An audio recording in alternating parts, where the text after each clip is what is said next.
அன்பிற்குரிய சகோதர சகோதரிகளே, இன்றைய தின செய்தியும் சிந்தனையும் நிகழ்ச்சியில் நாம் பார்க்க இருக்கக்கூடிய தகவல் என்னவென்றால், பீகார் மாநிலத்தை சேர்ந்த நூருல் ஹுதா என்ற ஒரு IPS அதிகாரி கடந்த சில தினங்களுக்கு முன்னால் தன்னுடைய பதவியை ராஜினாமா செய்திருக்கின்றார். இவர் தன்னுடைய பதவியை ராஜினாமா செய்ததற்கான காரணமாக அவர் சொல்லக்கூடிய விஷயம் என்னன்னா, மத்தியிலே ஆளக்கூடிய ஒன்றிய பாஜக அரசு தற்போது கொண்டு வந்திருக்கக்கூடிய வக்ஃபு திருத்த சட்டத்திற்கு எதிராக தன்னுடைய எதிர்ப்பை காண்பிக்கக்கூடிய வகையில் தன்னுடைய பதவியை ராஜினாமா செய்திருப்பதாக அவர் தெரிவித்திருக்கின்றார்.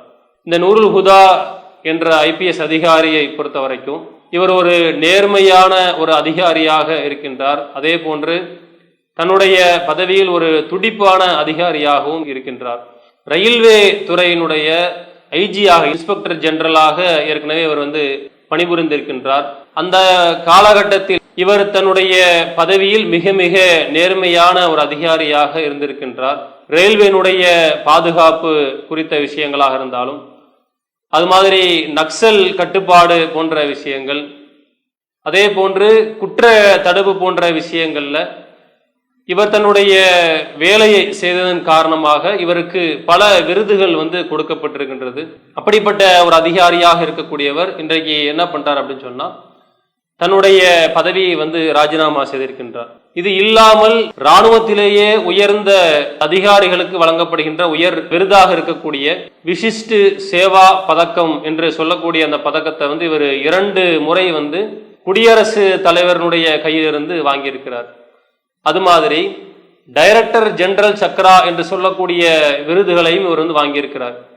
இப்படி பல விருதுகளை தன்னுடைய துறையில் பெற்ற ஒரு நேர்மையான அதிகாரியாக தன்னுடைய பொறுப்பை செய்யக்கூடிய இந்த நூருல் ஹுதா அவர்கள் ஒன்றிய அரசு கொண்டு வந்திருக்கக்கூடிய வக்ஃபு திருத்த சட்டத்திற்கு எதிராக தன்னுடைய கண்டனத்தை தெரிவிக்கும் முறையில தன்னுடைய பொறுப்பை இவர் ராஜினாமா செய்கின்றார். और ये 3 गुण आपको किसी भी बड़े राजनीतिक दल में नहीं मिलता। श्री मुकेश सहनी जी की सहृदयता कहिए या बड़प्पन कहिए, ये सरल भी है, सुलभ भी है और उपलब्ध भी है. இவருடைய நிலையை எடுத்து பார்த்தோம் அப்படி சொன்னா, இவர் தன்னுடைய சொந்த கிராமத்துல 300க்கும் அதிகமான ஏழை குழந்தைகளுக்கு இலவசமாக கல்வி சார்ந்த விஷயங்கள், அவங்களுக்கு அந்த கல்வியை கற்றுக் கொடுக்கிறது போன்ற பல சேவைகளை செய்யக்கூடிய ஒரு நல்ல ஒரு மனிதராகவும் இருக்கின்றார். அப்படிப்பட்ட ஒரு அதிகாரி இன்றைக்கு தன்னுடைய பதவியை ராஜினாமா செய்திருக்கூடிய விஷயம் என்பது அரசியல் வட்டாரங்களிலும் சரி, மக்கள் மத்தியிலே மிகப்பெரிய ஒரு தாக்கத்தை ஏற்படுத்தி இருக்கின்றது. பிஜேபி அரசாங்கம் ஒன்றியத்திலே ஆட்சிக்கு வந்த பிறகு, இன்னும் குறிப்பிட்டு சொல்ல போனால் 2018 2019 ஆண்டுகளுக்கு பிறகு எடுத்து பார்த்தோம் அப்படின்னு சொன்னா, ஒன்றிய அரசினுடைய செயல்பாடுகளுக்கு எதிராக இது மாதிரி IAS IPS அதிகாரிகள் ராஜினாமா செய்வது என்பது பல தருணங்கள்ல நடந்திருக்கிறத நாம பார்க்கிறோம். அதுல நாம குறிப்பிட்டு சில விஷயங்கள் எடுத்து பார்த்தோம் அப்படி சொன்னா, கடந்த சில வருடங்களுக்கு முன்னாடி கண்ணன் கோபிநாத் IPS என்று சொல்லக்கூடிய ஒரு அதிகாரி, இந்த அதிகாரியினுடைய நிலை எடுத்து பார்த்தாலும் இவரும் நல்ல ஒரு நேர்மையான அதிகாரியாக இருந்திருக்கின்றார். பல விருதுகளை பெற்றிருக்கக்கூடிய ஒரு அதிகாரி. அப்படிப்பட்ட கண்ணன் கோபிநாத் IPS அவர்கள் இதே மாதிரி தன்னுடைய பதவியை ராஜினாமா செய்கிறார்.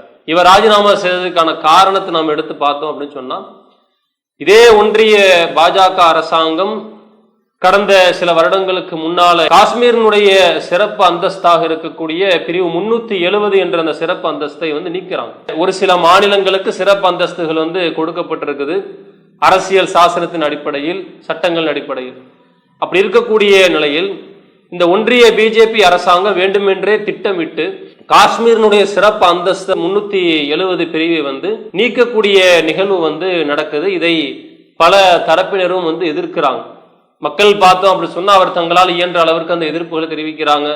இது ஒரு திட்டமிட்ட ஒரு சதியாக இருக்குது, அந்த மாநில மக்களுக்கு ஒன்றிய பாஜக அரசாங்கம் செய்யக்கூடிய மிகப்பெரிய ஒரு வஞ்சனையாக இருக்குது, மிகப்பெரிய ஒரு அநீதியாக இருக்குது என்பது போன்ற கண்டனங்கள்லாம் நாம அறிஞ்சிருப்போம். அப்படிப்பட்ட நிலையில இந்த அதிகாரியா இருக்கக்கூடியவர் என்ன பண்றாரு சொன்னா, தன்னுடைய பொறுப்பை ராஜினாமா செய்துவிட்டு அவர் சொல்கின்றார், are not being allowed to express freely. The decision is perfectly fine. I've been repeating it 370 35A. It's the government's legitimate right to take the decision. But it is the people's right to react to it anywhere. In a democracy, it's the people's right to react to it, be it happy, be it sad, be it upset, anger. Now, if that right is denied to that section in our country, as a countryman, should we not be affected? In fact, we should all be directly affected by this, and we should all be concerned.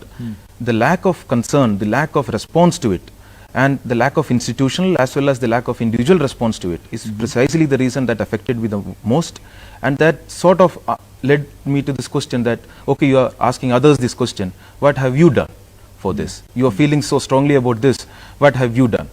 And I could have, only thing that I could have done is to express freely about it, that I feel this very strongly, and this is what is best for my country, that the expression of all the people should be heard freely.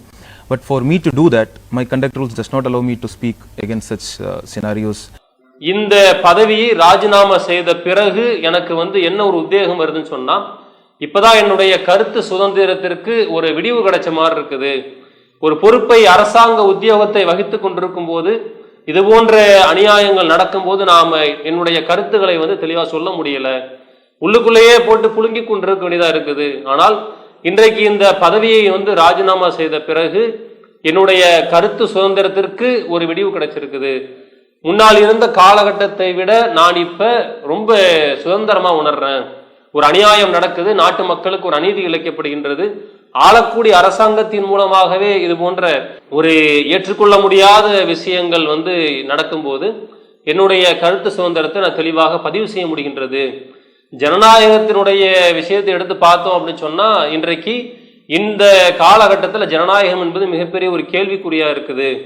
அந்த democracy, ஜனநாயகம் என்பது குழி தோண்டி புதைக்கப்படக்கூடிய சம்பவங்கள், நிகழ்வுகள் தொடர்ச்சியாக நடக்கக்கூடிய நிலையில அதற்கு எதிராக வாய் திறந்து சில விஷயங்களை பேச முடியாம, அதற்கு எதிராக சில செயல்பாடுகளை செய்ய முடியாம ஒரு இக்கட்டான ஒரு சூழ்நிலைக்கு தள்ளப்படுகின்ற சூழ்நிலையில் நான் இன்றைக்கு இந்த பதவியை, ஒன்றிய அரசினுடைய செயல்பாடுகளுக்கு எதிர்ப்பு தெரிவிக்கும் முகமாக என்னுடைய இந்த பதவியை நான் ராஜினாமா செய்கின்றேன் என்ற ஒரு காரணத்தை அவர் சொல்கின்றார்.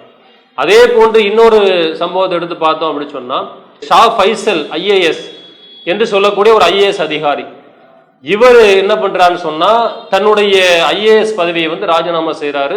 இந்த ஷா ஃபைசல் ஐஏஎஸ் பொறுத்த வரைக்கும் டாப்பர் லிஸ்ட்ல இருக்கக்கூடியவர், நம்பர் 1 ரேங்க்ல டாப்பர் லிஸ்ட்ல இருக்கக்கூடிய நல்ல ஒரு மென்மையான, நல்ல ஒரு நேர்மையான ஒரு அதிகாரியாக இருக்கிறார். இவரும் என்ன பண்றாரு சொன்னா, தன்னுடைய பதவியை, அந்த ஐஏஎஸ் பொறுப்பை ராஜினாமா செய்கின்றார். ராஜினாமா செய்யும் போது அவர் சொல்ல காரணம் என்ன அப்படின்னு சொன்னா, இதே காஷ்மீர் மாநிலத்தில் நடக்கக்கூடிய நிகழ்வுகள் எடுத்து பார்த்தோம் அப்படின்னு சொன்னா மனதிற்கு மிக வேதனை அளிக்கக்கூடிய விஷயங்களா இருக்குது. அந்த மாநிலத்தில் இருக்கக்கூடிய முஸ்லிம்கள் திட்டமிட்டு கருவறுக்கப்படுகின்றார்கள், திட்டமிட்டு அவர் ஓரங்கட்டப்படுகின்றார்கள் என்ற விஷயத்தை எடுத்து சொல்றார். 9 years Indian administrative service, I have decided to resign from the service. The rise of lynch mob nationalism in last few years, which has led to extreme marginalization of the minorities, both ideological minorities and the religious minorities in the country, that has become a source of extreme dejection for me. The curbs placed on the free speech of the individuals in the country and a culture of hate and intolerance being used to win elections in India. Lastly, I would say that it's the undermining of the very important institutions like CBI, NIA and RBI, which have the potential of hurting the constitutional edifice of this country. அந்த மாநிலத்தில் இருக்கக்கூடிய முஸ்லிம்கள் படக்கூடிய இன்னல்கள் என்பது வார்த்தைகளால் வர்ணிக்க முடியாத விஷயமா இருக்குது. ஜனநாயகத்தில் மிகப்பெரிய ஒரு போர் தொடுக்கப்படுகின்றது. இதையெல்லாம் ஒரு அரசாங்க அதிகாரியாக இருந்து கொண்டு என்னால் பார்த்து கொண்டு இருக்க முடியவில்லை. அதனால ஒன்றிய அரசிற்கு எதிர்ப்பை தெரிவிக்கும் முகமாக நான் என்னுடைய இந்த பொறுப்பை ராஜினாமா செய்கின்றேன் என்று அவர் தன்னுடைய ஸ்டேட்மெண்ட்டை கொடுக்கிறார். அதே போன்று கர்நாடக மாநிலத்தில் எடுத்துக்கிட்டோம் அப்படின்னு சொன்னா, பாஜக ஆட்சி செஞ்ச அந்த காலகட்டத்தில் கடந்த 4-5 வருடங்களுக்கு முன்னால் இருந்த சசிகாந்த் ஐஏஎஸ் என்று சொல்லக்கூடிய ஒரு அதிகாரி தன்னுடைய ஐஏஎஸ் பதவியை ராஜினாமா செய்கிறார். அவர் சொன்ன காரணம் இதேதான், ஜனநாயக ரீதியாக மக்கள் ஒடுக்கப்படுகின்றார்கள், அவர் இருக்கக்கூடிய அந்த உரிமைகள் தொடர்ச்சியாக பறிக்கப்படுகின்றது, இதை என்னால் எதிர்த்து கேள்வி கேட்க முடியாத ஒரு இடத்துல இருந்துட்டு இருக்கிறேன் என்று சொல்லி இவர்கள் தொடர்ச்சியாக இது மாதிரி அந்த ஐஏஎஸ் ஐபிஎஸ் அதிகாரிகளை பார்த்தோன்னு சொன்னா தன்னுடைய எதிர்ப்புகளை தெரிவிக்கும் முகமாக தன்னுடைய பதவியை ராஜினாமா செய்கிறாங்க. மக்களாக இருக்கும் போது அவர்கள் எப்படி எதிர்ப்பு தெரிவிக்கிறாங்க, தங்களுடைய அறவழி போராட்டங்கள் மூலமாக எதிர்ப்பை தெரிவிக்கிற மாதிரி இதுபோன்று அரசாங்க உத்தியோகத்தில் அரசாங்க வேலையில் இருக்கக்கூடியவர்கள், அதிலும் அந்த IAS IPS ஆக டாப்பர் ரேங்க் லிஸ்ட்ல இருக்கக்கூடியவங்க தங்களுடைய பொறுப்பை ராஜினாமா செய்யறாங்கன்னு சொன்னா இது ஒரு சாதாரண விஷயமா நம்ம எடுத்துக்க முடியாதுல்ல. ஏன்னு சொன்னா அவர் அந்த பொறுப்புக்கு வருவதற்கு நிறைய கஷ்டப்பட்டிருப்பாங்க. அவர்கள் படித்த அந்த படிப்பாக இருந்தாலும் சரி, அதற்கு பிறகு அவர்கள் இன்னல்கள் நிறைய அவர் துறையில பட்ட சிரமங்கள், பல கஷ்டங்களை தாண்டி தான், பல சிரமங்களை தாண்டி இது மாதிரியான உயர் பதவிகளுக்கு வர்றாங்க. சாதாரண விஷயம் இல்லை. அப்படி பல கஷ்டங்களுக்கு மத்தியில பெறக்கூடிய இந்த பொறுப்புகளை அவர்கள் ராஜினாமா செய்யறாங்கன்னு சொன்னா அவர்கள் சொல்லக்கூடிய காரணங்கள் நம்ம எடுத்து யோசிச்சு பார்த்தோம்னா எந்த அளவிற்கு அவர்கள் பாதிக்கப்பட்டிருக்கிறாங்க, மக்கள் இந்த அளவுக்கு ஒரு அரசாங்கத்தினால் பாதிக்கப்பட்டிருக்கிறாங்க, அவர்களுடைய உரிமைக்காக என்னால் ஒன்றும் செய்ய முடியவில்லை என்ற ஒரு குற்ற உணர்வின் காரணமாக ஒன்றிய அரசிற்கு எதிர்ப்பை தெரிவிக்கும் முகமாக தங்களுடைய பதவிகளை இது போன்ற உயர் அதிகாரிகள் ராஜினாமா செய்யறத பார்க்கிறோம். இந்த அதிகாரிகளுடைய பட்டியல் இது மாதிரி நீண்டு கொண்டு போகுதுன்னு சொன்னா, கடந்த சில ஆண்டுகளுக்கு முன்னால் நடந்த அந்த ஒரு சம்பவம், இந்திய மல்யுத்த சம்மேளனத்தினுடைய தலைவராக இருக்கக்கூடிய பிரிட்ஜ் பூஷன் சரண் சிங் அந்த மல்யுத்த வீராங்கனைகளுக்கு மிகப்பெரிய ஒரு நெருக்கடியை, ஒரு பாலியல் ரீதியான ஒரு தொந்தரவை கொடுக்கிறாரு அப்படின்ற ஒரு குற்றச்சாட்டு வருகின்றது. அந்த குற்றச்சாட்டை எடுத்து வைக்கக்கூடிய நிலையில அவர் மேல் சரியான ஒரு நடவடிக்கை எடுக்கப்படவில்லை என்பதை கண்டித்து அந்த இந்திய மல்யுத்த வீரர்கள் வீராங்கனைகள் தொடர்ச்சியாக போராட்டம் நடத்துறாங்க.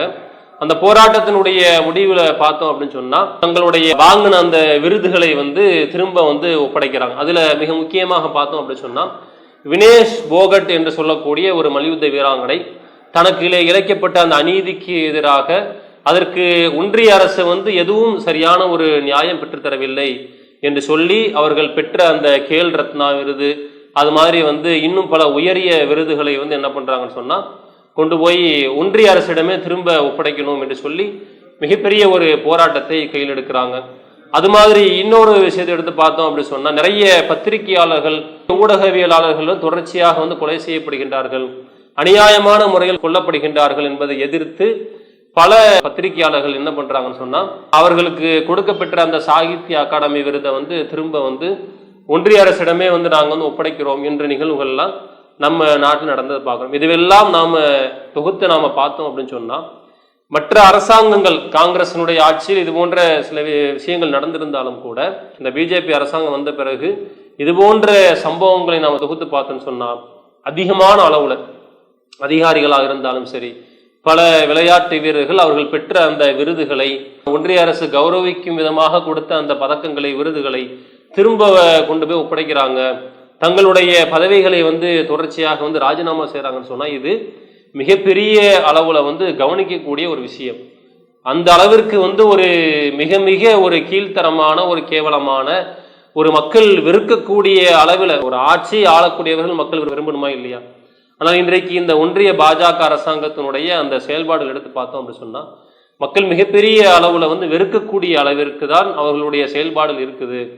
மக்களுடைய அந்த கருத்து உரிமைகள் அவர்களுடைய அந்த நிலைகள் என்பது தொடர்ச்சியாக ஒடுக்கப்படுகின்றது என்ற விஷயத்தை மக்களுக்கு விளக்கும் முகமாக இதுவெல்லாம் தொடர்ச்சியாக நடந்து கொண்டே இருக்கின்றது. இதற்கு ஒரு முடிவில்லாமல் அதற்கு ஒரு நியாயம் கிடைக்கப்படாமல் இருக்கின்றது என்பதை உணர்த்தும் முகமாகத்தான் இது போன்ற அதிகாரிகள் தொடர்ச்சியாக ராஜினாமா செய்யக்கூடிய விஷயங்கள், அது மாதிரி இந்த விருதுகளை திரும்ப ஒப்படைக்கக்கூடிய விஷயங்கள் என்பது இந்த காலகட்டத்தில் அதிகமாக இருக்கின்றது. அப்படிப்பட்ட ஒரு ஆட்சியாளர்களாகத்தான் இன்றைக்கு இந்த பிஜேபியை சேர்ந்தவர்கள் இருக்கின்றார் என்பதை நாம் உணர்ந்து கொள்ள வேண்டும். இந்திய மக்களினுடைய நிலையை பொறுத்த வரைக்கும் இந்த நாட்டில் வாழக்கூடியவர்கள் எந்த விதமான கலவர விஷயங்கள் இல்லாமல், அது மாதிரி அது அதிகமான அநீதிகள் இழைக்கப்படாமல் ஒரு அமைதியான ஒரு வாழ்க்கையை வாழ வேண்டும் என்பதைத்தான் எல்லா மக்களும் விரும்பக்கூடியவர்களாக இருக்கின்றார்கள். அப்படிப்பட்ட ஒரு பாதுகாப்பு நிலையை ஏற்படுத்தி கொடுக்க வேண்டியது யாருடைய கடமை என்று சொன்னால் ஆட்சி செய்யக்கூடிய ஆட்சியாளர்களுடைய கடமையாக இருக்கின்றது. அதை இந்த பிஜேபி அரசாங்கம் என்பது தவறவிட்டு விட்டது என்பதைத்தான் இது குறிக்கின்றது என்பதை இது போன்ற நிகழ்வுகள் மூலமாக நாம் தெரிந்து கொள்ள முடியும். இன்ஷா அல்லாஹ் தொடர்ச்சியாக பார்ப்போம். அஸ்ஸலாமு அலைக்கும். அல்லாஹு அக்பர், அல்லாஹு அக்பர்.